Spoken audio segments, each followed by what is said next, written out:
বোরস model. এখানে আমরা bore মডেলের 4টি স্বীকার্য সম্পর্কে জানব।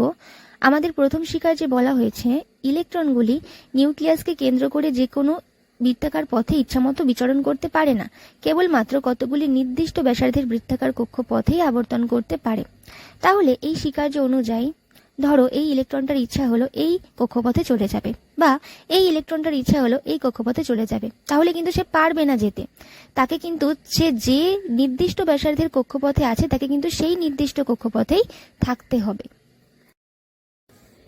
চলে আসো আমাদের দ্বিতীয় স্বীকার্যে। দেখো আমাদের দ্বিতীয় স্বীকার্যে কি বলা হয়েছে, বৃত্তাকার কক্ষপথগুলিতে ঘূর্ণনকালে ইলেকট্রনের কৌণিক ভরবেগ কি হবে, mvr = n × h/2π। এই সূত্রটা মনে রাখবে এবং তার সঙ্গে মনে রাখবে যেখানে কোনটা কি। যেমন ধরো m হলো এখানে ইলেকট্রনের ভর, v হলো ইলেকট্রনের গতিবেগ, r হলো কক্ষপথের ব্যাসার্ধ, n হলো শক্তিস্তর বা কক্ষপথগুলি, ঠিক আছে, আর h হলো প্ল্যাঙ্কের ধ্রুবক। আমাদের তৃতীয় স্বীকার্যে কি বলা হয়েছে, এই সব নির্দিষ্ট বৃত্তাকার কক্ষপথের যে কোনোটিতে বিচরণকালে ইলেকট্রন কোনো শক্তি বর্জনও করে না, শোষণও করে না। তার মানে কি, ধরো এই যে ইলেকট্রনটা এই যে কক্ষপথটায় আবর্তন করছে, তার জন্য এই ইলেকট্রনটা কিন্তু কোনো শক্তি নিচ্ছেও না, কোনো শক্তি দিচ্ছেও না।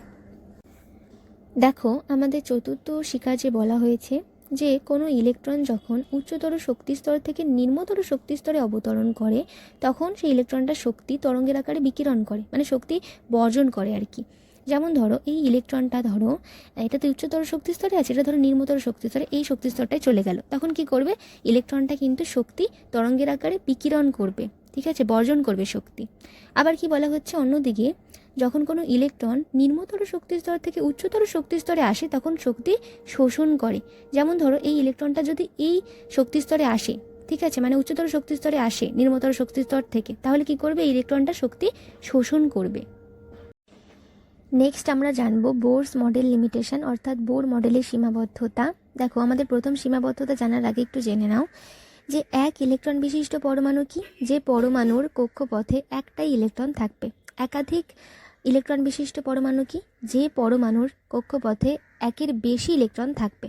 আর পারমাণবিক বর্ণালী কি, যখন কোনো পরমাণু শক্তি শোষণ করে তখন সেই পরমাণুর মধ্যে থাকা ইলেকট্রন নিম্নতর শক্তিস্তর থেকে উচ্চতর শক্তিস্তরে যায় এবং তার ফলে একটা রেখার সৃষ্টি হয়, সেই রেখাটাকেই বলা হয় পারমাণবিক বর্ণালী। এবার দেখো আমাদের এই সীমাবদ্ধতা অনুযায়ী সিম্পলি এটা যদি হয় এক ইলেকট্রন বিশিষ্ট পরমাণু, তাহলে এই বোর মডেলে এই পরমাণুর পারমাণবিক বর্ণালীর ব্যাখ্যা পাওয়া গেছে, কিন্তু এই যে দেখো এখানে একাধিক ইলেকট্রন বিশিষ্ট পরমাণু, এর মধ্যে সৃষ্টি হওয়া যে পারমাণবিক বর্ণালী, এর ব্যাখ্যা কিন্তু বোর মডেলে পাওয়া যায়নি। এটাই হলো প্রথম সীমাবদ্ধতা বোর মডেলের।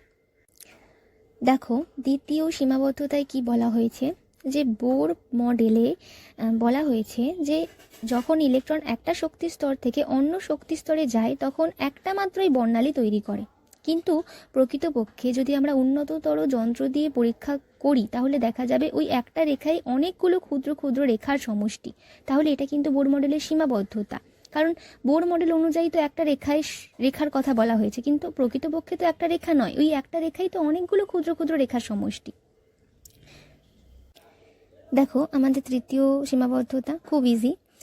এখানে বলা হচ্ছে যে বোর মডেল অনুসারে ইলেকট্রন শুধুমাত্র বৃত্তাকার কক্ষপথেই ঘোরে, কিন্তু প্রকৃতপক্ষে পরবর্তীকালে দেখা গেছে যে ইলেকট্রন শুধুমাত্র বৃত্তাকার কক্ষপথে নয়, উপবৃত্তাকার কক্ষপথেও ঘোরে।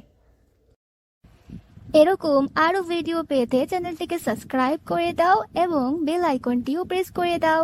ধন্যবাদ।